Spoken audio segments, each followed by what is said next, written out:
ಓಂ ನಮಃ ಶಿವಾಯ. ನಮ್ಮ ಚಾನೆಲ್ ವಿಡಿಯೋಗಳ ಹೆಚ್ಚಿನ ಮಾಹಿತಿಗಾಗಿ ಸಬ್ಸ್ಕ್ರೈಬ್ ಬಟನ್ಗೆ ಕ್ಲಿಕ್ ಮಾಡಿ ನಮ್ಮ ಚಾನೆಲ್ಗೆ ಸಬ್ಸ್ಕ್ರೈಬ್ ಮಾಡಿ. ಈ ವಿಡಿಯೋ ಇಷ್ಟವಾದಲ್ಲಿ ಲೈಕ್ ಮಾಡಿ, ಶೇರ್ ಮಾಡಿ ಹಾಗೂ ಕಮೆಂಟ್ ಮಾಡಿ.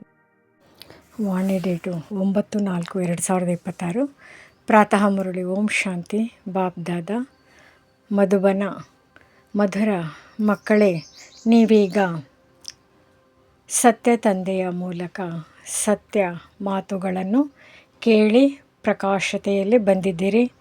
ಅಂದಾಗ ಅನ್ಯರನ್ನು ಅಂಧಕಾರದಿಂದ ಪ್ರಕಾಶತೆಯಲ್ಲಿ ಕರೆತರುವುದು ನಿಮ್ಮ ಕರ್ತವ್ಯವಾಗಿದೆ. ಪ್ರಶ್ನೆ: ಯಾವಾಗ ನೀವು ಮಕ್ಕಳು ಅನ್ಯರಿಗೆ ಜ್ಞಾನವನ್ನು ತಿಳಿಸುತ್ತೀರೆಂದರೆ ಅವಶ್ಯವಾಗಿ ಯಾವ ಮಾತನ್ನು ನೆನಪಿಟ್ಟುಕೊಳ್ಳಬೇಕು? ಉತ್ತರ: ಬಾಯಿಂದ ಪದೇ ಪದೇ ಬಾಬಾ ಬಾಬಾ ಎನ್ನುತ್ತೀರಿ. ಇದರಿಂದ ತನ್ನತನ ಸಮಾಪ್ತಿಯಾಗುವುದು, ಆಸ್ತಿಯು ನೆನಪಿನಲ್ಲಿರುವುದು. ಬಾಬಾ ಎನ್ನುವುದರಿಂದ ಸರ್ವವ್ಯಾಪಿಯ ಜ್ಞಾನವು ಮೊದಲೇ ಸಮಾಪ್ತಿಯಾಗುವುದು.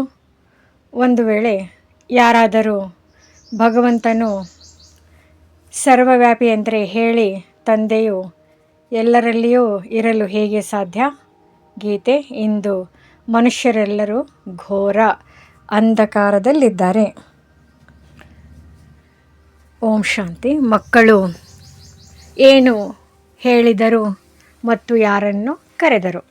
ಹೇ ಜ್ಞಾನ ಸಾಗರ, ಜ್ಞಾನ ಸೂರ್ಯ ತಂದೆ ಭಗವಂತನೆಂದು ತಂದೆಗೆ ಹೇಳಲಾಗುತ್ತದೆ. ಭಗವಂತನು ತಂದೆಯಾದರೆ ನೀವೆಲ್ಲರೂ ಅವರ ಮಕ್ಕಳಾಗಿದ್ದೀರಿ. ನಾವೆಲ್ಲರೂ ಕತ್ತಲೆಯಲ್ಲಿ ಬಂದಿದ್ದೇವೆ. ನೀವು ನಮ್ಮನ್ನು ಬೆಳಕಿನಲ್ಲಿ ಕರೆದುಕೊಂಡು ಹೋಗಿ ಎಂದು ನೀವು ಮಕ್ಕಳು ಹೇಳುತ್ತೀರಿ. ಬಾಬಾ ಎಂದು ಹೇಳುವುದರಿಂದ ತಂದೆಯನ್ನೇ ಕರೆಯುತ್ತಿದ್ದಾರೆಂದು ಸಿದ್ಧವಾಗುತ್ತದೆ. ಬಾಬಾ ಅಕ್ಷರವನ್ನು ಹೇಳುವುದರಿಂದ ಪ್ರೀತಿಯುಂಟಾಗುತ್ತದೆ, ಏಕೆಂದರೆ ತಂದೆಯಿಂದ ಆಸ್ತಿಯನ್ನು ಪಡೆದಿದ್ದೀರಿ. ಕೇವಲ ಈಶ್ವರ ಅಥವಾ ಪ್ರಭು ಎನ್ನುವುದರಿಂದ ತಂದೆಯ ಆಸ್ತಿಯ ರುಚಿ ಬರುವುದಿಲ್ಲ. ಬಾಬಾ ಎನ್ನುವುದರಿಂದ ಆಸ್ತಿಯ ನೆನಪು ಬರುತ್ತದೆ. ನಾವು ಕತ್ತಲಿನಲ್ಲಿ ಬಂದಿದ್ದೇವೆಂದು ನೀವು ತಂದೆಯನ್ನು ಕರೆಯುತ್ತೀರಿ. ನೀವು ಮತ್ತೆ ಬಂದು ನಮ್ಮನ್ನು ಜ್ಞಾನದ ಮೂಲಕ ನಮ್ಮ ದೀಪಗಳನ್ನು ಬೆಳಗಿಸಿ, ಏಕೆಂದರೆ ಆತ್ಮಗಳ ದೀಪವು ನಂದಿ ಹೋಗಿದೆ. ಮನುಷ್ಯರು ಶರೀರ ಬಿಡುತ್ತಾರೆಂದರೆ 12 ದಿನಗಳು ದೀಪವನ್ನಿಡುತ್ತಾರೆ. ದೀಪವು ನಂದಿ ಹೋಗದಿರಲೆಂದು ಒಬ್ಬರು ಎಣ್ಣೆಯನ್ನು ಹಾಕಲೆಂದು ಕುಳಿತಿರುತ್ತಾರೆ. ತಂದೆಯು ತಿಳಿಸುತ್ತಾರೆ, ನೀವು ಭಾರತವಾಸಿಗಳು ಬೆಳಕಿನಲ್ಲಿ ಅರ್ಥಾತ್ ದಿನದಲ್ಲಿದ್ದೀರಿ. ಈಗ ರಾತ್ರಿಯಲ್ಲಿದ್ದೀರಿ. 12 ಗಂಟೆ ದಿನ, 12 ಗಂಟೆ ರಾತ್ರಿ. ಅದಾಗಿದೆ ಹದ್ದಿನ ಮಾತು. ಇದು ಬೇಹದ್ದಿನ ದಿನ, ಬೇಹದ್ದಿನ ರಾತ್ರಿ. ಯಾವುದಕ್ಕೆ ಬ್ರಹ್ಮನ ದಿನ, ಸತ್ಯುಗ, ತ್ರೇತ, ಬ್ರಹ್ಮನ ರಾತ್ರಿ, ದ್ವಾಪರ, ಕಲಿಯುಗವಾಗಿದೆ. ರಾತ್ರಿಯಲ್ಲಿ ಬಹಳ ಕತ್ತಲಿರುತ್ತದೆ. ಮನುಷ್ಯರು ತಡವರಿಸಿ ಬೀಳುತ್ತಾರೆ. ಭಗವಂತನನ್ನು ಹುಡುಕಲು 4 ಕಡೆಯೂ ತಿರುಗುತ್ತಾರೆ, ಆದರೆ ಪರಮಾತ್ಮನನ್ನು ಪಡೆಯಲು ಸಾಧ್ಯವಿಲ್ಲ. ಪರಮಾತ್ಮನನ್ನು ಪಡೆಯಲು ಭಕ್ತಿಯನ್ನು ಮಾಡುತ್ತಾರೆ. ದ್ವಾಪರದಿಂದ ಭಕ್ತಿಯು ಆರಂಭವಾಗುತ್ತದೆ, ಅರ್ಥಾತ್ ರಾವಣನ ರಾಜ್ಯವು ಆರಂಭವಾಗುತ್ತದೆ. ದಸರಾ ಹಬ್ಬವನ್ನು ಸಹ ಒಂದು ಕಥೆಯನ್ನಾಗಿ ಮಾಡಿದ್ದಾರೆ. ಹೇಗೆ ಸಿನಿಮಾ ನಾಟಕಗಳಿವೆಯೋ ಅದೇ ರೀತಿ ಕಥೆಗಳನ್ನು ಮನೋರಂಜನೆಗಾಗಿ ಮಾಡಿರುತ್ತಾರೆ. ಶ್ರೀಮದ್ ಭಗವದ್ಗೀತಾ ಎನ್ನುವುದು ಸತ್ಯವಾಗಿದೆ. ಪರಮಾತ್ಮನೇ ಮಕ್ಕಳಿಗೆ ರಾಜಯೋಗವನ್ನು ಕಲಿಸಿಕೊಟ್ಟು ರಾಜ್ಯಭಾಗ್ಯವನ್ನು ಕೊಟ್ಟರು. ಮತ್ತು ಭಕ್ತಿ ಮಾರ್ಗದಲ್ಲಿ ಕುಳಿತು ಇದನ್ನೇ ಕಥೆಯನ್ನಾಗಿ ಮಾಡುತ್ತಾರೆ. ವ್ಯಾಸನೇ ಗೀತೆಯನ್ನು ಮಾಡಿದರು, ಅರ್ಥಾತ್ ಕಥೆಯನ್ನು ಮಾಡಿದರು. ಸತ್ಯವಾದ ಮಾತನ್ನಂತೂ ನೀವೀಗ ತಂದೆಯಿಂದ ಕೇಳುತ್ತಿದ್ದೀರಿ. ಯಾವಾಗಲೂ ಬಾಬಾ ಬಾಬಾ ಎಂದು ಹೇಳುತ್ತಿರಬೇಕು. ಪರಮಾತ್ಮನು ನಮ್ಮ ಬಾಬಾ ಆಗಿದ್ದಾರೆ. ಹೊಸ ಪ್ರಪಂಚದ ರಚಯಿತನಾಗಿದ್ದಾರೆ. ಅವಶ್ಯವಾಗಿ ಅವರಿಂದ ಸ್ವರ್ಗದ ಆಸ್ತಿಯು ಸಿಗಬೇಕಾಗಿದೆ. ಈಗಂತೂ ನಾವು 84 ಜನ್ಮಗಳನ್ನು ಭೋಗಿಸಿ ನರಕದಲ್ಲಿ ಬಂದಿದ್ದೀರಿ. ನೀವು ಭಾರತವಾಸಿಗಳು ಸೂರ್ಯವಂಶಿ ಚಂದ್ರವಂಶಿಗಳಾಗಿದ್ದೀರಿ ಎಂದು ಮಕ್ಕಳಿಗೆ ತಂದೆಯು ತಿಳಿಸುತ್ತಾರೆ. ವಿಶ್ವದ ಮಾಲೀಕರಾಗಿದ್ದೀರಿ. ಆಗ ಯಾವುದೇ ಬೇರೆ ಧರ್ಮವಿರಲಿಲ್ಲ. ಅದಕ್ಕೆ ಸ್ವರ್ಗ ಅಥವಾ ಕೃಷ್ಣಪುರಿ ಎಂದು ಹೇಳಲಾಗುತ್ತದೆ. ಇದು ಕಂಸಪುರಿಯಾಗಿದೆ. ಬಾಬ್ದಾದ ನೆನಪು ತರಿಸುತ್ತಾರೆ. ಲಕ್ಷ್ಮೀನಾರಾಯಣರ ರಾಜ್ಯವಿತ್ತು. ತಂದೆಯೇ ಜ್ಞಾನ ಸಾಗರ, ಶಾಂತಿಯ ಸಾಗರ. ಪತಿತ ಪಾವನನಾಗಿದ್ದಾರೆ.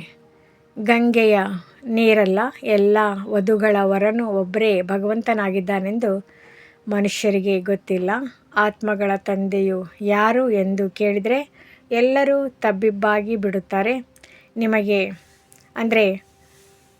ನಮಗೆ ಗೊತ್ತಿಲ್ಲವೆಂದು ಹೇಳಿಬಿಡುತ್ತಾರೆ. ಅರೆ ಆತ್ಮ, ನಿಮ್ಮ ತಂದೆಯ ಬಗ್ಗೆ ನಿಮಗೆ ಗೊತ್ತಿಲ್ಲ. ಗಾಡ್ ಫಾದರ್ ಎನ್ನುತ್ತೀರೆಂದರೆ ಅವರ ನಾಮರೂಪವೇನು? ತಂದೆಯ ಪರಿಚಯವಿದೆ ಎಂದರೆ ಅವರು ಸರ್ವವ್ಯಾಪಿ ಎಂದು ಹೇಳಿಬಿಡುತ್ತಾರೆ. ಅರೆ ಮಕ್ಕಳ ತಂದೆಯು ಎಲ್ಲಿಯಾದರೂ ಸರ್ವವ್ಯಾಪಿ ಆಗಲು ಸಾಧ್ಯವೇ? ರಾವಣನ ಅಸುರಿ ಮತದಂತೆ ನಡೆದು ಎಷ್ಟೊಂದು ಅಜ್ಞಾನಿಗಳಾಗಿದ್ದಾರೆ. ದೇಹಾಭಿಮಾನವೇ ನಂಬರ್ 1 ಆಗಿದೆ. ತಮ್ಮನ್ನು ಆತ್ಮ ಎಂದು ನಿಶ್ಚಯ ಮಾಡಿಕೊಳ್ಳುವುದಿಲ್ಲ. ನಾನು ಇಂಥವನೆಂದು ಹೇಳುತ್ತಾರೆ ಅಷ್ಟೇ. ಇದು ಶರೀರದ ಮಾತಾಗಿದೆ. ಅಸಲಾಗಿ ತಾವು ಯಾರು ಎಂದು ಗೊತ್ತಿಲ್ಲ. ನಾನು ನ್ಯಾಯಾಧೀಶನಾಗಿದ್ದೇನೆ, ಇದಾಗಿದ್ದೇನೆ ಎಂದು ಹೇಳುತ್ತಿರುತ್ತಾರೆ. ಆದರೆ ಇದು ತಪ್ಪಾಗಿದೆ. ನಾನು ಮತ್ತು ನನ್ನದು ಎಂಬ 2 ವಸ್ತುಗಳಿವೆ. ಆತ್ಮವು ಅವಿನಾಶಿಯಾಗಿದೆ, ಶರೀರವು ವಿನಾಶಿಯಾಗಿದೆ. ಹೆಸರನ್ನು ಶರೀರಕ್ಕೆ ಇಡಲಾಗುತ್ತದೆ, ಆತ್ಮಕ್ಕೆ ಯಾರೂ ಹೆಸರನ್ನು ಇಡುವುದಿಲ್ಲ. ನನ್ನ ಹೆಸರಂತೂ ಶಿವ ಎಂದಾಗಿದೆ ಎಂದು ತಂದೆಯು ತಿಳಿಸುತ್ತಾರೆ. ಶಿವ ಜಯಂತಿಯನ್ನು ಸಹ ಆಚರಿಸುತ್ತಾರೆ. ಆ ನಿರಾಕಾರನ ಜಯಂತಿಯು ಹೇಗಾಗಲು ಸಾಧ್ಯ? ಅವರು ಯಾವುದರಲ್ಲಿ ಬರುತ್ತಾರೆ? ಇದು ಯಾರಿಗೂ ಗೊತ್ತಿಲ್ಲ. ಎಲ್ಲ ಆತ್ಮಗಳ ಹೆಸರು, ಆತ್ಮ ಪರಮಾತ್ಮನ ಹೆಸರು ಮಾತ್ರ ಶಿವ ಎಂದಾಗಿದೆ. ಬಾಕಿ ಎಲ್ಲರೂ ಸಾಲಿಗ್ರಾಮ್ಗಳಾಗಿದ್ದಾರೆ. ಆತ್ಮಗಳೆಲ್ಲರೂ ಮಕ್ಕಳಾಗಿದ್ದಾರೆ. ಎಲ್ಲ ಆತ್ಮರುಗಳ ತಂದೆಯು ಒಬ್ಬ ಶಿವ ತಂದೆಯಾಗಿದ್ದಾರೆ. ಅವರು ಬೇಹದ್ದಿನ ತಂದೆಯೂ ಆಗಿದ್ದಾರೆ. ಅವರನ್ನು ಎಲ್ಲರೂ ಪಾವನ ಮಾಡು ಎಂದು ಕರೆಯುತ್ತಾರೆ. ನಾವೆಲ್ಲರೂ ದುಃಖಿಗಳಾಗಿದ್ದೇವೆ. ಆತ್ಮವು ಕರೆಯುತ್ತದೆ. ದುಃಖದಲ್ಲಿ ಎಲ್ಲ ಮಕ್ಕಳು ನೆನಪು ಮಾಡುತ್ತಾರೆ. ಮತ್ತು ಈ ಮಕ್ಕಳೇ ಸುಖದಲ್ಲಿದ್ದಾಗ ನೆನಪೇ ಮಾಡುವುದಿಲ್ಲ. ರಾವಣನು ದುಃಖಿಯನ್ನಾಗಿ ಮಾಡಿದನು. ರಾವಣನು ನಿಮ್ಮ ಹಳೆಯ ಶತ್ರುವಾಗಿದ್ದಾನೆಂದು ತಂದೆಯು ತಿಳಿಸುತ್ತಾರೆ. ಇದು ಡ್ರಾಮಾದ ಆಟವು ಮಾಡಲ್ಪಟ್ಟಿದೆ. ಎಲ್ಲರೂ ಈಗ ಅಂಧಕಾರದಲ್ಲಿದ್ದಾರೆ. ಆದ್ದರಿಂದ ಜ್ಞಾನ ಸೂರ್ಯನೇ ಬನ್ನಿ, ನಮ್ಮನ್ನು ಬೆಳಕಿನಲ್ಲಿ ಕರೆದುಕೊಂಡು ಹೋಗು ಎಂದು ಕರೆಯುತ್ತಾರೆ. ಭಾರತವು ಸುಖಧಾಮವಾಗಿದ್ದಾಗ ಯಾರೂ ಕರೆಯುತ್ತಿರಲಿಲ್ಲ. ಅಲ್ಲಿ ಯಾವುದೇ ಅಪ್ರಾಪ್ತ ವಸ್ತುವು ಇರುವುದಿಲ್ಲ. ಇಲ್ಲಂತೂ ಶಾಂತಿದೇವ ಎಂದು ಚೀರಾಡುತ್ತಾರೆ. ತಂದೆಯು ತಿಳಿಸುತ್ತಾರೆ, ಶಾಂತಿಯಂತೂ ನಿಮ್ಮ ಸ್ವಧರ್ಮವಾಗಿದೆ, ನಿಮ್ಮ ಕೊರಳಿನ ಹಾರವಾಗಿದೆ. ಆತ್ಮವು ಶಾಂತಿಧಾಮದ ನಿವಾಸಿಯಾಗಿದೆ. ಶಾಂತಿಧಾಮದಿಂದ ಮತ್ತೆ ಸುಖಧಾಮಕ್ಕೆ ಹೋಗುತ್ತದೆ. ಅಲ್ಲಂತೂ ಸುಖವೇ ಸುಖವಿದೆ. ನಿಮಗೆ ಅಲ್ಲಿ ಚೀರಾಡುವ ಗೋಜಿಲ್ಲ. ದುಃಖದಲ್ಲಿಯೇ ದಯೆ ತೋರಿಸಿ ದುಃಖಹರ್ತ ಸುಖಕರ್ತ ಬಾಬಾ ಬಾಬಾ ಎಂದು ಕೂಗುತ್ತೀರಿ. ಶಿವ ಬಾಬಾ, ಮಧುರ ಬಾಬಾ ಬನ್ನಿ ಎಂದು ಕರೆಯುತ್ತೀರಿ, ಬರುತ್ತಾರೆ. ಆದ್ದರಿಂದ ಶಿವ ಜಯಂತಿಯನ್ನು ಆಚರಿಸುತ್ತೀರಿ. ಶ್ರೀಕೃಷ್ಣನು ಸ್ವರ್ಗದ ರಾಜಕುಮಾರನಾಗಿದ್ದನು. ಅವರ ಜಯಂತಿಯನ್ನು ಸಹ ಆಚರಿಸುತ್ತಾರೆ. ಆದರೆ ಕೃಷ್ಣನು ಯಾವಾಗ ಬಂದನೆಂದು ಯಾರಿಗೂ ಗೊತ್ತಿಲ್ಲ. ರಾಧೆ ಕೃಷ್ಣರ ಸ್ವಯಂವರದ ನಂತರವೇ ಲಕ್ಷ್ಮೀ ನಾರಾಯಣರಾಗುತ್ತಾರೆ. ಇದು ಯಾರಿಗೂ ತಿಳಿದಿಲ್ಲ. ಓ ಗಾಡ್ ಫಾದರ್ ಎಂದು ಕೂಗುತ್ತಾರೆ. ಒಳ್ಳೆಯದು. ಅವರ ನಾಮರೂಪ ಏನೆಂದು ಕೇಳಿದರೆ ಅವರು ನಾಮರೂಪದಿಂದ ಭಿನ್ನವೆಂದು ಹೇಳಿಬಿಡುತ್ತಾರೆ. ಅರೆ, ಗಾಡ್ ಫಾದರ್ ಎಂದು ಕರೆಯುತ್ತೀರಿ, ನಾಮರೂಪದಿಂದ ಭಿನ್ನವೆಂದು ಹೇಳುತ್ತೀರಿ. ಆಕಾಶವು ಪೋಲಾರ್ ಆಗಿದೆ, ಅದರ ಹೆಸರು ಸಹ ಆಕಾಶವೆಂದು ಇದೆಯಲ್ಲವೇ? ನೀವು ತಂದೆಯ ನಾಮರೂಪ ಗೊತ್ತಿಲ್ಲವೆಂದು ಹೇಳುತ್ತೀರಿ, ಅಂದಮೇಲೆ ನಿಮ್ಮ ಬಗ್ಗೆ ನಿಮಗೆ ಗೊತ್ತಿದೆಯೇ ಎಂದು ಕೇಳಿದರೆ, ಹೌದು, ನಾವು ಆತ್ಮಗಳಾಗಿದ್ದೇವೆ ಎಂದು ಹೇಳುತ್ತಾರೆ. ಒಳ್ಳೆಯ ಆತ್ಮದ ನಾಮರೂಪವನ್ನು ತಿಳಿಸಿರಿ ಎಂದು ಕೇಳಿದಾಗ ಆತ್ಮನೇ ಪರಮಾತ್ಮನೆಂದು ಹೇಳುತ್ತಾರೆ. ಆತ್ಮವು ನಾಮರೂಪದಿಂದ ಭಿನ್ನವಾಗಿರಲು ಸಾಧ್ಯವೇ ಇಲ್ಲ. ಆತ್ಮವು ಒಂದು ಬಿಂದು ರೂಪ ನಕ್ಷತ್ರದ ಸಮಾನವಾಗಿದೆ, ಭ್ರುಕುಟಿಯ ಮಧ್ಯದಲ್ಲಿರುತ್ತದೆ. ಈ ಚಿಕ್ಕ ಆತ್ಮದಲ್ಲಿ 84 ಜನ್ಮಗಳ ಪಾತ್ರವು ನೋಂದಣಿ ಆಗಿದೆ. ಇದು ಬಹಳ ತಿಳಿದುಕೊಳ್ಳುವ ಮಾತುಗಳಾಗಿವೆ. ಆದ್ದರಿಂದ ಈ 7 ದಿನದ ಭಟ್ಟಿಯ ಮಾತಿನ ಗಾಯನವಿದೆ. ದ್ವಾಪರದಿಂದ ರಾವಣ ರಾಜ್ಯವು ಪ್ರಾರಂಭವಾದಾಗಿನಿಂದ ವಿಕಾರಗಳ ಪ್ರವೇಶತೆಯಾಯಿತು. ಏಣಿಯನ್ನು ಇಳಿಯುತ್ತಲೇ ಬಂದಿರಿ. ಈಗ ಎಲ್ಲರಿಗೂ ಗ್ರಹಣ ಹಿಡಿದಿರುವುದರಿಂದ ಕಪ್ಪಾಗಿ ಬಿಟ್ಟಿದ್ದಾರೆ. ಆದ್ದರಿಂದ ಜ್ಞಾನ ಸೂರ್ಯ ಬಂದು ನಮ್ಮೆಲ್ಲರನ್ನು ಬೆಳಕಿನಲ್ಲಿ ಕರೆದುಕೊಂಡು ಹೋಗು ಎಂದು ಕರೆಯುತ್ತಾರೆ. ಜ್ಞಾನಾಂಜನವನ್ನು ಸದ್ಗುರು ಕೊಟ್ಟರು. ಅಜ್ಞಾನ ಅಂಧಕಾರ ವಿನಾಶವಾಯಿತು. ಬುದ್ಧಿಯಲ್ಲಿ ತಂದೆಯೇ ಬರುತ್ತಾರೆ. ಜ್ಞಾನಾಂಜನ ಗುರು ಕೊಟ್ಟರೆಂದಲ್ಲ, ಏಕೆಂದರೆ ಗುರುಗಳು ಅನೇಕರಿದ್ದಾರೆ. ಅವರಲ್ಲಿ ಜ್ಞಾನವೆಲ್ಲಿದೆ? ಇದು ಅವರ ಗಾಯನವಲ್ಲ. ಜ್ಞಾನ ಸಾಗರ, ಪತಿತ ಪಾವನ, ಸರ್ವರ ಸದ್ಗತಿದಾತ ಒಬ್ಬರೇ ತಂದೆಯಾಗಿದ್ದಾರೆ. ಬೇರೆ ಯಾರೂ ಈ ಜ್ಞಾನವನ್ನು ಕೊಡಲು ಸಾಧ್ಯವಿಲ್ಲ. ಸಾಧುಗಳು ಭಗವಂತನನ್ನು ಮಿಲನ ಮಾಡಲು ಅನೇಕ ಮಾರ್ಗಗಳನ್ನು ತಿಳಿಸುತ್ತಾರೆ. ಶಾಸ್ತ್ರವನ್ನು ಓದುವುದು, ಯಜ್ಞ ತಪ ಇತ್ಯಾದಿಗಳನ್ನು ಮಾಡುವುದು, ಇವೆಲ್ಲವೂ ಭಗವಂತನನ್ನು ಮಿಲನ ಮಾಡುವುದಕ್ಕೆ ಮಾರ್ಗಗಳೆಂದು ಹೇಳುತ್ತಾರೆ. ಆದರೆ ಪತಿತರು ಮತ್ತೆ ಪಾವನ ಪ್ರಪಂಚಕ್ಕೆ ಹೋಗಲು ಸಾಧ್ಯವಿಲ್ಲ. ಆದ್ದರಿಂದ ಸ್ವಯಂ ನಾನೇ ಬರುತ್ತೇನೆ ಎಂದು ತಂದೆಯು ತಿಳಿಸುತ್ತಾರೆ. ಬ್ರಹ್ಮ, ವಿಷ್ಣು, ಶಂಕರನು ದೇವತೆಯಾಗಿದ್ದಾರೆ. ಅವರನ್ನು ಭಗವಂತನೆಂದು ಕರೆಯಲು ಸಾಧ್ಯವಿಲ್ಲ. ಭಗವಂತನು ಒಬ್ಬರೇ ಆಗಿದ್ದಾರೆ. ಎಲ್ಲ ದೇವತೆಗಳ ತಂದೆಯು ಶಿವನಾಗಿದ್ದಾನೆ. ಪ್ರಜಾಪಿತ ಬ್ರಹ್ಮನು ಸಹ ಇಲ್ಲಿಯೇ ಇರಬೇಕಲ್ಲವೇ? ಅಂದಾಗ ಪ್ರಜೆಗಳು ಇಲ್ಲಿಯೇ ಇದ್ದಾರೆ. ಹೆಸರನ್ನು ಬರೆಯಲ್ಪಟ್ಟಿದೆ. ಪ್ರಜಾಪಿತ ಬ್ರಹ್ಮಕುಮಾರೀಸ್ ಸಂಸ್ಥೆ. ಇವರೆಲ್ಲರೂ ಮಕ್ಕಳಾಗಿದ್ದಾರೆ. ಬೇಕಾದಷ್ಟು ಬಿಕೆಗಳಿದ್ದಾರೆ. ಆಸ್ತಿಯು ಶಿವ ತಂದೆಯಿಂದ ಸಿಗುತ್ತದೆ, ಬ್ರಹ್ಮನಿಂದಲ್ಲ. ಆಸ್ತಿಯು ತಾತನಿಂದ ಸಿಗುತ್ತದೆ. ಬ್ರಹ್ಮನ ಮೂಲಕ ಕುಳಿತುಕೊಂಡು ಯೋಗ್ಯರನ್ನಾಗಿ ಮಾಡುತ್ತಾರೆ. ಬ್ರಹ್ಮನ ಮೂಲಕ ಮಕ್ಕಳನ್ನು ದತ್ತು ಮಾಡಿಕೊಳ್ಳುತ್ತಾರೆ. ಬಾಬಾ, ನಾವು ನಿಮ್ಮವರು, ನಿಮ್ಮಿಂದ ಆಸ್ತಿಯನ್ನು ಪಡೆಯುತ್ತೇವೆಂದು ನೀವು ಮಕ್ಕಳು ಹೇಳುತ್ತೀರಿ. ಬ್ರಹ್ಮನ ಮೂಲಕ ವಿಷ್ಣು ಪುರಿಯು ಸ್ಥಾಪನೆಯಾಗುತ್ತದೆ. ಶ್ರೀಮತ ಅಥವಾ ಶ್ರೇಷ್ಠಾತಿ ಶ್ರೇಷ್ಠ ಭಗವಂತನ ಗೀತೆಯಾಗಿದೆ. ಭಗವಂತ ಒಬ್ಬ ನಿರಾಕಾರಿಯಾಗಿದ್ದಾರೆ. ಮಕ್ಕಳಿಗೆ ನೀವು 84 ಜನ್ಮಗಳಿದ್ದೀರೆಂದು ತಂದೆಯೇ ತಿಳಿಸುತ್ತಾರೆ. ಆತ್ಮ ಪರಮಾತ್ಮನು ಬಹಳ ಕಾಲ ಅಗಲಿದ್ದರು ಎಂದು. ಬಹಳ ಕಾಲ ಭಾರತವಾಸಿಗಳೇ ಇದ್ದರು. ಬೇರೆ ಯಾವುದೇ ಧರ್ಮವೂ ಇರಲಿಲ್ಲ. ಮೊಟ್ಟ ಮೊದಲು ಅವರೇ ಅಗಲಿದವರಾಗಿದ್ದಾರೆ. ತಂದೆಯಿಂದ ಅಗಲಿ ಪಾತ್ರವನ್ನು ಅಭಿನಯಿಸಲು ಬಂದಿದ್ದಾರೆ. ಹೇ ಆತ್ಮಗಳೇ, ತಂದೆಯಾದ ನನ್ನನ್ನು ನೆನಪು ಮಾಡಿ ಎಂದು ತಂದೆಯು ತಿಳಿಸುತ್ತಾರೆ. ಇದು ನೆನಪಿನ ಯಾತ್ರೆ ಅಥವಾ ಯೋಗಾಗ್ನಿಯಾಗಿದೆ.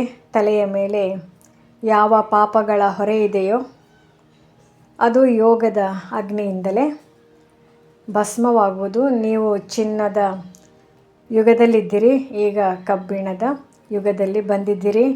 ಮಧುರ ಮಕ್ಕಳೇ, ಈಗ ನನ್ನನ್ನು ನೆನಪು ಮಾಡಿ ಎಂದು ತಿಳಿಸುತ್ತಾರೆ. ಇದು ಬುದ್ಧಿಯ ಕೆಲಸವಾಗಿದೆ. ದೇಹ ಸಹಿತವಾಗಿ ದೇಹದ ಎಲ್ಲ ಸಂಬಂಧವನ್ನು ಮರೆತು ನನ್ನನ್ನು ನೆನಪು ಮಾಡಿ. ನೀವು ಆತ್ಮರಾಗಿದ್ದೀರಲ್ಲವೇ? ಇದು ನಿಮ್ಮ ಶರೀರವಾಗಿದೆ. ನಾನು ಎಂದು ಆತ್ಮವೇ ಹೇಳುತ್ತದೆ. ರಾವಣನು ನಿಮ್ಮನ್ನು ಪತಿತರನ್ನಾಗಿ ಮಾಡಿದ್ದಾನೆ. ಈ ಆಟವು ಮಾಡಲ್ಪಟ್ಟಿದೆ. ಪಾವನ ಭಾರತ ಮತ್ತು ಪತಿತ ಭಾರತವಾಗಿರುತ್ತದೆ. ನೀವು ಪತಿತರಾದಾಗ ರಾಮರಾಜ್ಯ ಬೇಕೆಂದು ಕೂಗುತ್ತೀರಿ. ಹೇಳುವುದೇನೋ ಹೇಳುತ್ತಾರೆ, ಆದರೆ ಅದರ ಅರ್ಥವಂತೂ ಗೊತ್ತಿಲ್ಲ. ಜ್ಞಾನವನ್ನು ಕೊಡುವವರು ಜ್ಞಾನದ ಸಾಗರನಾಗಿದ್ದಾರೆ. ತಂದೆಯು ಬಂದು ಸೆಕೆಂಡಿನಲ್ಲಿ ಆಸ್ತಿಯನ್ನು ಕೊಡುತ್ತಾರೆ. ನೀವು ಈಗ ಸೂರ್ಯವಂಶಿ ಚಂದ್ರವಂಶೀಯ ಆಸ್ತಿಯನ್ನು ಪಡೆಯಲು ತಂದೆಯ ಮಕ್ಕಳಾಗಿದ್ದೀರಿ. ನಂತರ ಸತ್ಯ ತ್ರೇತಾಯುಗದಲ್ಲಿ ಅಮರರಾಗಿ ಹೋಗುತ್ತೀರಿ. ಇಂಥವರು ಶರೀರ ಬಿಟ್ಟರೆಂದು ಅಲ್ಲಿ ಹೇಳುವುದಿಲ್ಲ. ಸತ್ಯಯುಗದಲ್ಲಿ ಅಕಾಲ ಮೃತ್ಯುವಾಗುವುದಿಲ್ಲ. ನೀವು ಕಾಲನ ಮೇಲೆ ವಿಜಯವನ್ನು ಪಡೆಯುತ್ತೀರಿ. ದುಃಖದ ಹೆಸರಿರುವುದಿಲ್ಲ. ಅದಕ್ಕೆ ಸುಖಧಾಮವೆಂದು ಹೇಳಲಾಗುತ್ತದೆ. ನಾವಂತೂ ನಿಮಗೆ ಸ್ವರ್ಗದ ರಾಜ್ಯಭಾಗ್ಯವನ್ನು ಕೊಡುತ್ತೇನೆಂದು ತಂದೆಯು ಹೇಳುತ್ತಾರೆ. ಅಲ್ಲಂತೂ ಬಹಳ ವೈಭವಗಳಿರುತ್ತವೆ. ಭಕ್ತಿ ಮಾರ್ಗದಲ್ಲಿ ಮಂದಿರಗಳನ್ನು ಕಟ್ಟಿಸುವಾಗಲೂ ನಿಮ್ಮಲ್ಲಿ ಎಷ್ಟೊಂದು ಹಣವಿತ್ತು. ಭಾರತವು ಏನಾಗಿತ್ತು? ಉಳಿದ ಬೇರೆಲ್ಲ ಆತ್ಮಗಳು ನಿರಾಕಾರಿ ಪ್ರಪಂಚದಲ್ಲಿದ್ದರೂ ಶ್ರೇಷ್ಠಾತಿ ಶ್ರೇಷ್ಠ ತಂದೆಯು ಈಗ ಬಂದು ಸ್ವರ್ಗದ ಸ್ಥಾಪನೆ ಮಾಡುತ್ತಿದ್ದಾರೆಂದು ಮಕ್ಕಳು ತಿಳಿದುಕೊಂಡಿದ್ದಾರೆ. ಮೊದಲಿಗೆ ಶ್ರೇಷ್ಠಾತಿ ಶ್ರೇಷ್ಠ ಶಿವತಂದೆಯಾಗಿದ್ದಾರೆ. ನಂತರ ಬ್ರಹ್ಮ, ವಿಷ್ಣು, ಶಂಕರ, ನಂತರ ಈ ಪ್ರಪಂಚ. ಜ್ಞಾನದಿಂದ ನೀವು ಮಕ್ಕಳಿಗೆ ಸದ್ಗತಿಯಾಗುತ್ತದೆ. ಗಾಯನವೂ ಇದೆ. ಜ್ಞಾನ, ಭಕ್ತಿ, ವೈರಾಗ್ಯ. ಹಳೆಯ ಪ್ರಪಂಚದಿಂದ ವೈರಾಗ್ಯ ಉಂಟಾಗುತ್ತದೆ, ಏಕೆಂದರೆ ಸತ್ಯುಗದ ರಾಜ್ಯ ಭಾಗ್ಯ ಸಿಗುತ್ತದೆ. ಮಕ್ಕಳೇ, ನನ್ನನ್ನು ನೆನಪು ಮಾಡಿ ಎಂದು ತಿಳಿಸುತ್ತಾರೆ. ನನ್ನನ್ನು ನೆನಪು ಮಾಡುವುದರಿಂದ ನನ್ನ ಬಳಿ ಬರುತ್ತೀರಿ. ಒಳ್ಳೆಯದು. ಮಧುರಾತಿ ಮಧುರ. ಅಗಲಿ ಹೋಗಿ ಮರಳಿ ಸಿಕ್ಕಿರುವ ಮಕ್ಕಳ ಪ್ರತಿ ಮಾತಾಪಿತಾ ಬಾಬ್ದಾದರವರ ನೆನಪು, ಪ್ರೀತಿ ಹಾಗೂ ಸುಪ್ರಭಾತ.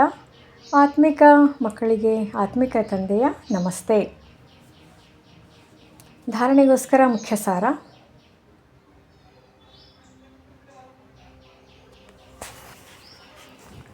ತಲೆಯ ಮೇಲಿರುವ ಹೊರೆಯನ್ನು ಯೋಗಾಗ್ನಿಯಿಂದ ಭಸ್ಮ ಮಾಡಬೇಕಾಗಿದೆ.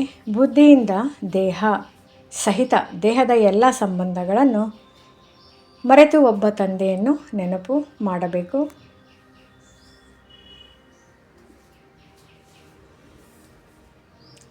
ಚೀರಾಡುವ ಕೂಗುವ ಬದಲಾಗಿ ತಮ್ಮ ಸ್ವಧರ್ಮ ಶಾಂತಿಯಲ್ಲಿ ಸ್ಥಿತರಾಗಬೇಕು. ಶಾಂತಿಯು ನಿಮ್ಮ ಕೊರಳಿನ ಹಾರವಾಗಿದೆ.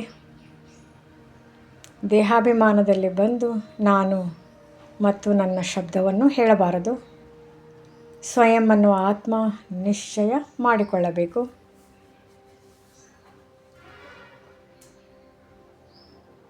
ವರದಾನ. ತಮ್ಮ ಸತೋಗುಣಿ ದೃಷ್ಟಿಯ ಮೂಲಕ ಅನ್ಯ ಆತ್ಮರುಗಳ ದೃಷ್ಟಿ ವೃತ್ತಿಯ ಪರಿವರ್ತನೆಯನ್ನು ಮಾಡುವಂತಹ ಸಾಕ್ಷಾತ್ಕಾರ ಮೂರ್ತಿ ಭವ. ದೃಷ್ಟಿಯಿಂದ ಸೃಷ್ಟಿಯು ಬದಲಾಗುತ್ತದೆ ಎಂಬ ನಾಣ್ಣುಡಿ ಇದೆ. ಅಂದಮೇಲೆ ತಮ್ಮ ದೃಷ್ಟಿಯನ್ನು ಸತೋಗುಣಿಯಾಗುತ್ತದೆ ಎಂದರೆ ಯಾರಷ್ಟಾದರೂ ತಮೋಗುಣಿ ಅಥವಾ ರಜೋಗುಣಿ ಆತ್ಮನ ದೃಷ್ಟಿ, ವೃತ್ತಿ ಹಾಗೂ ಅವರ ಸ್ಥಿತಿಯು ಬದಲಾಗಿ ಬಿಡುವುದು. ತಮ್ಮ ಮುಂದೆ ಯಾರೇ ಬರುತ್ತಾರೆಂದರೆ ಅವರಿಗೆ ದೃಷ್ಟಿಯ ಮೂಲಕ 3 ಲೋಕಗಳ ತನ್ನ ಇಡೀ ಜೀವನದ ಕಥೆಯೇ ತಿಳಿದು ಬಿಡುವುದು. ಇದೇ ದೃಷ್ಟಿಯಿಂದ ಪರಿವರ್ತನೆ ಮಾಡುವುದಾಗಿದೆ. ಅಂತ್ಯದಲ್ಲಿ ಯಾವಾಗ ಜ್ಞಾನದ ಸೇವೆಯಾಗುವುದಿಲ್ಲವೋ ಆಗ ಈ ಸೇವೆಯಾಗುವುದು. ಸ್ಲೋಗನ್. ಪವಿತ್ರತೆಯ ಪ್ರತ್ಯಕ್ಷ ಸ್ವರೂಪ ಸತ್ಯತೆ ಅರ್ಥಾತ್ ದಿವ್ಯತೆಯಾಗಿದೆ.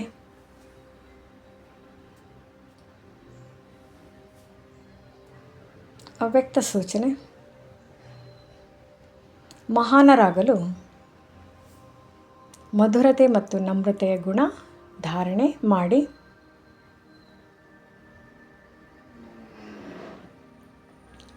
ಮಧುರತೆ ಮತ್ತು ನಮ್ರತೆಯ ಗುಣ ಬಾಗುವುದನ್ನು ಕಲಿಸುತ್ತದೆ. ಎಷ್ಟು ಈಗ ನೀವು ಸಂಸ್ಕಾರಗಳಲ್ಲಿ ಸಂಕಲ್ಪಗಳಲ್ಲಿ ಬಾಗುವಿರಿ, ಅಷ್ಟು ವಿಶ್ವ ನಿಮ್ಮ ಮುಂದೆ ಬಾಗುವುದು ಅರ್ಥಾತ್ ಬಾಗಿಸುವುದು. ಸಂಸ್ಕಾರಗಳಲ್ಲಿಯೂ ಬಾಗುವುದು. ಈ ಸಂಕಲ್ಪವು ಇರಬಾರದು. ಬೇರೆಯವರು ನಮ್ಮ ಮುಂದೆ ಸ್ವಲ್ಪವಾದರೂ ಬಾಗಲಿ, ನಾವು ಬಾಗಿದರೆ ಎಲ್ಲರೂ ಬಾಗುವರು. ಯಾರು ಸತ್ಯ ಸೇವಾಧಾರಿಗಳಾಗಿರುತ್ತಾರೆ ಅವರು ಯಾವಾಗ ಎಲ್ಲರ ಮುಂದೆ ಬಾಗುವರೋ ಆಗ ಸೇವೆ ಮಾಡಬಹುದು. ಓಂ ಶಾಂತಿ. ಈ ಮುರಳಿ ತಮಗೆ ಇಷ್ಟವಾದಲ್ಲಿ ಹೆಚ್ಚಿನ ಮುರಳಿಗಳ ವಿಡಿಯೋಗಳ ಮಾಹಿತಿಗಾಗಿ ನಮ್ಮ ಚಾನಲ್ಗೆ ಸಬ್ಸ್ಕ್ರೈಬ್ ಮಾಡಿ. ತಮಗೆ ವಿಡಿಯೋ ನೋಟಿಫಿಕೇಷನ್ ಸಿಗ್ತಾ ಇರುವುದು. ಸಬ್ಸ್ಕ್ರೈಬ್ ಮಾಡಿ. ಧನ್ಯವಾದಗಳು.